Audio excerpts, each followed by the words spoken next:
Marta Sánchez, que vuelve, en este caso de la mano de Caputo. ¿De cuál de los dos Caputo? De Toto Caputo, que está desesperado por conseguir guita. Y salió a tuitear: si en sus bancos le piden cosas de más, le hacer romper las pelotas, no pierdan su tiempo, pueden ir al Banco Nación, donde su presidente dará la instrucción de cumplir estrictamente con la ley. Esto es que la persona solo tenga que mostrar que se ha adherido al régimen de ganancia simplificado, depositan sus dólares en el banco y pueden disponer de los mismos inmediatamente para realizar el consumo que quieran o para ahorrar, ganando un interés como en cualquier lugar del mundo. No pone por favor vayan, pero le faltó muy poquito. Y a la vez también hay posteos por parte del propio banco pidiendo justamente o estimulando a que se depositen los dólares. A partir de mañana, un aviso importante, dice el Banco Nación: a partir de mañana te esperamos en todas nuestras sucursales para atenderte y recibir tus ahorros con la seguridad y el respaldo del Banco de Nación en el marco de la nueva ley de inocencia fiscal. Yo no te quiero pinchar el globo. Si vos tenés dólares y los vas a llevar al Banco Nación y es el Toto Caputo el que te está diciendo traelos, que te los cuido, solamente te voy a recordar que no sabemos dónde está el oro de los argentinos. No sé, quizás en algún momento nos den alguna pista. Lo tenemos a Hernán Lecher en línea. ¿Cómo estás, Hernán? Bienvenido. ¿Qué tal? ¿Cómo están? Te escuchaba y sí, efectivamente, dudá, ¿no? Si te está pidiendo los dólares, dudá un poco, aunque sea. Es un pirata que te está diciendo venga y deposite sus dólares acá. Yo lo pensaría dos veces. Sí, después no vas a saber dónde están, tal vez. Ah, bueno, pero... pero está bastante desesperado, ¿no? ¿Coincidimos?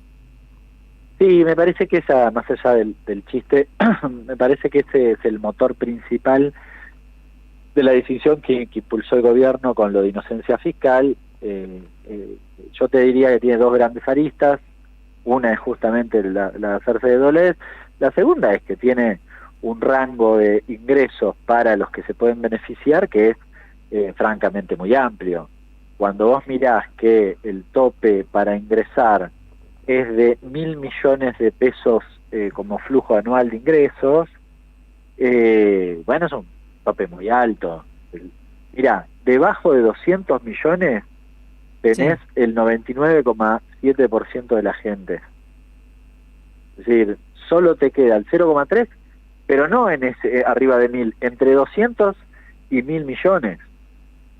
Y entonces... Bueno, es un segmento, son 12.000 muy personas, poquitos, digo. Claro. Sí, están beneficiando a un sector muy minoritario, bajo la excusa, bajo el argumento, no sé si queríamos hablar de inocencia fiscal, pero no importa. No, queríamos hablar de otra cosa, pero bueno, nos quedó servido.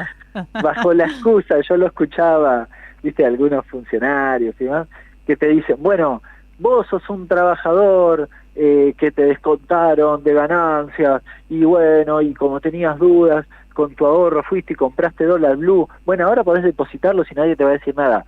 Amigo, ya podías comprarte lo que querías porque eso está blanco, ya estaba de hecho presentado en una declaración jurada, así que no había ningún problema que lo tuvieras en pesos ni en dólares, nadie te iba a acusar absolutamente de nada, pero usan ese ejemplo evidentemente para rotular el interés que tienen de que en todo caso no haya ningún tipo de inspección, revisión, análisis, cruzamiento de consumos con un segmento que consume muy por encima del promedio de los trabajadores, ¿no? Pero muy por encima, porque 200 millones ya es un montón.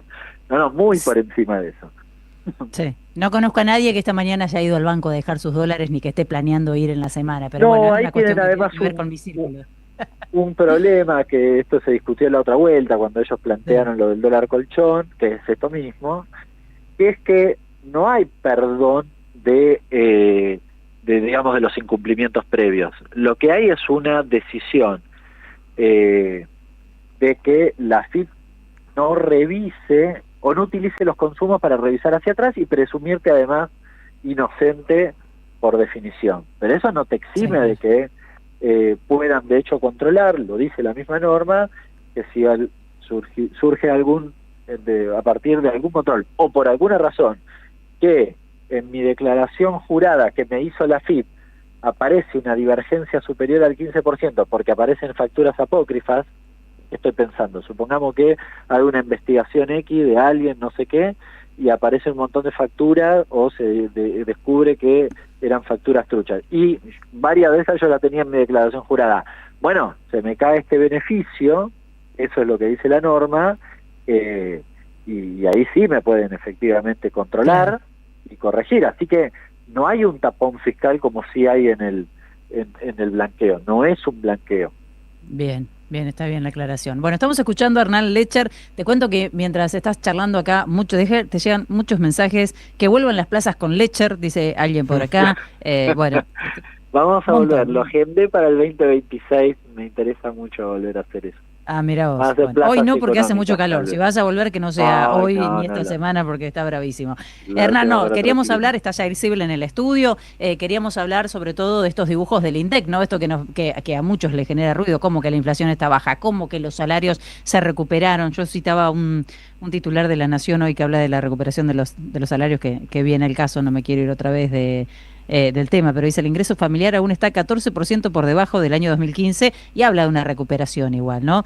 Pero ustedes hicieron un informe, elaboraron un informe en el CEPA en donde marcan cómo incluyendo o quitando o dándole más peso o no a determinados indicadores, se pueden manipular los números, ¿no? Tanto del salario como de las canastas como de la inflación. Mira, una característica que podríamos mencionar es que nosotros revisamos 5 indicadores, hicimos una serie de cuestionamientos a 5 indicadores: pobreza, salario del trabajo del empleo no registrado, IPC, turismo, IEMAI, actividad económica. Podríamos rotularlo como abuso metodológico, porque si vos revisás, yo sugiero leer el informe, es bastante largo, tiene 25 páginas, pero tiene mucha precisión en cada una de las cosas que ponemos allí, porque básicamente lo que hace el INDEC mayoritariamente es utilizar herramientas metodológicas para que finalmente los indicadores no expresen lo que deberían expresar, es decir, que no sean lo suficientemente representativos del comportamiento de la sociedad. El ejemplo quizás más paradigmático es el del dato del IPC vinculado o sesgado con una canasta muy vieja, la de 2004-2005, no representativa de la sociedad. ¿Está mal hecho? Bueno, no. El problema es que la metodología no representa la realidad, porque esos consumos no son los consumos reales de la sociedad actual. Entonces, no es que me están truchando los números de los precios del tomate, pero el uso de la metodología, en este caso de la postergación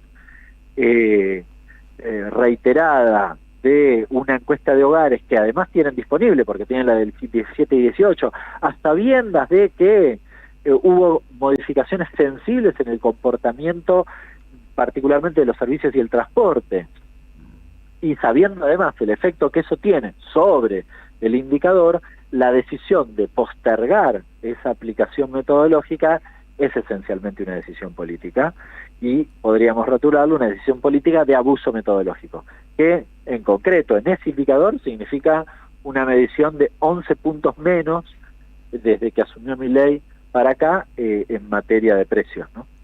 ¿Qué haces, Hernán? ¿Cómo estás? Te saluda Jair Sibel. Veníamos charlando también del tema presupuesto y se escuchaban voces disonantes incluso al interior del peronismo, ¿no? Algunas que lo condenaban y decían finalmente no acompañaron, no podemos votar este presupuesto de ajuste de miseria contra la ciencia, contra la tecnología, contra la educación. Y otras voces que también vienen del peronismo y decían, bueno, pero mi provincia, sobre todo aquellos vinculados a intereses corporativos provinciales, necesita un presupuesto, necesita que se legisle con la herramienta madre de la distribución de recursos en el país. ¿Qué lectura tenés del presupuesto aprobado y sobre todo de aquellos diputados que vienen del peronismo y lo acompañaron? Bueno, arranco por esto segundo y viendo... utilizando un término técnico, son unos chantas. Muy técnico. Sí, son unos chantas. Diría mi padre, son unos chantapufi. No tiene ninguna explicación la necesidad de un presupuesto, de aprobar un presupuesto que está mal o que va a contramano de lo que vos crees. Se supone que del peronismo no podés avalar semejante recorte en la educación pública para justificar la aprobación. Además, podían haber votado en contra de determinados artículos. Es decir, uno puede decir que un proyecto político, económico como el de Milei, yo puedo no estar de acuerdo, pero bueno, ganó con los votos de la gente y quiere un determinado perfil de presupuesto, me parece razonable que eventualmente lo pueda tener y no poner palos en la rueda. Ahora, una cosa es eso, otra cosa es aceptar la ferocidad del recorte, que a todas luces no solo no se justifica, sino que va a hacerle mucho daño, insisto, a la educación, a la ciencia, y que tiene como contracara, porque esto me parece que es el eje central. Vos decís, bueno, no, el presupuesto era excesivo y hay que hacer un ajuste. Supongamos que estuvieras de acuerdo. Ahora, ¿por qué en paralelo me presentas un proyecto de reforma laboral que tiene un capítulo prácticamente escondido, pero escrito ahí, porque se supone que es una reforma laboral, pero tiene un capítulo impositivo que reduce entre 10.000 a 12.000 millones de dólares las alícuotas, digamos, los pagos de impuestos de unas 12 a 13.000 empresas? ¿Por qué haces eso y me tenés que recortar en educación? Da la impresión que sería mucho más razonable que fuera la inversa. Claro. Bueno, Claro. ese es el modelo que pretende plantear Milei y que, de nuevo, eso que lo defiendan los diputados y legisladores de su partido, que creen en eso, pero un diputado peronista bajo ninguna circunstancia podría avalar esa cuestión. No solo no estoy de acuerdo, no le encuentro justificativo desde ningún punto de vista, ni siquiera desde la gestión, porque ahí también hay una discusión falsa, que es no, tenemos que gestionar. Mirá, desde la ley bases hasta el día de hoy, en cualquiera de las votaciones, y los peronistas que fueron, que terminaron votándole a favor a Milei, hubiesen votado en contra, esas leyes no se aprobaban, con lo cual no serían extorsionados, porque efectivamente, y esto hay que decirlo, son extorsionados por el orden nacional, con que te doy plata, no te doy plata y demás, o te adelanto con participación y demás. Bueno, no serían extorsionados porque ninguna de esas cosas se hubiese podido concretar. Hubiesen generado condiciones políticas distintas a las que eventualmente tenemos hoy. Pero bueno, así han elegido, ¿no? Sí, Algunos sí, me sí, cuesta bueno, más y ahí entenderlo porque hay una senadora de Jujuy que ni siquiera es oficialismo. Que Carolina votó a favor, Moisés. la verdad. Inexplicable. Inexplicable. Ajá. No es la primera vez, pero bueno. No es la primera vez, claro. Sí, no, esto profundiza la crisis, me parece, en la oposición. Y sobre todo, ¿sabes qué crisis? La del descreimiento en la política. Especialmente eso, porque más allá de lo pernicioso del presupuesto, lo que sigue sucediendo es que la gente deja de creer en la política, porque parece finalmente todo lo mismo. Yo sé que no es todo lo mismo, ¿no? Pero si mirás el comportamiento de Carolina Moisés o de otros legisladores que fueron con otras propuestas y que supuestamente iban a defender, por ejemplo, la educación y las universidades, bueno, lamentablemente no fueron coherentes. Hernán, te cierro con esto. ¿De cuánto sería la inflación si estuvieran bien ponderados lo que tiene que ver con el transporte, con la suba en las tarifas de energía? Mira, sí, depende de dónde apliques la actualización, pero si lo hubieses aplicado desde el momento que asumió Milei, son 11 puntos adicionales.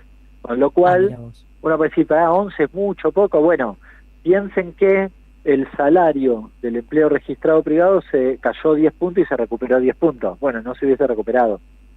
Ese es un poco el parámetro. Es decir, todo el discurso del gobierno de que el salario se recuperó, si hubiesen medido bien la inflación, no se hubiese recuperado. Una cosa muy importante, cuando se corrija, porque el INDEC dice que todas estas cosas las va a corregir ahora a partir de enero. Cuando se corrija, no se corrige para atrás. Y todo lo que la mula que te metí, la meto abajo de la alfombra. Terrible. Bueno, ahí tenemos también a un Labaña, ¿no? Que estaba en el INDEC en el gobierno anterior y que sigue estando. Otro caso para analizar de la política. Sí, me parece que ahí hay una decisión política, eventualmente el instituto la lleva a la práctica.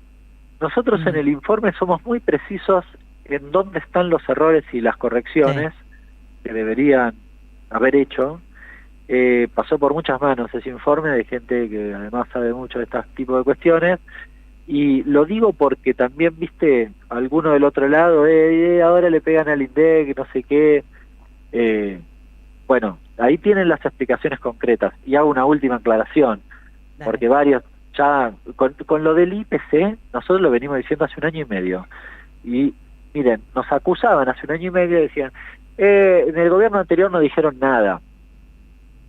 Lo que no entienden, porque la mayoría no sabe cómo se calcula, si hubieses aplicado lo mismo en el gobierno anterior, te daba una inflación levemente muy baja, no en el margen, pero más baja. ¿Por qué? Porque los servicios habían estado congelados, era el efecto contrario.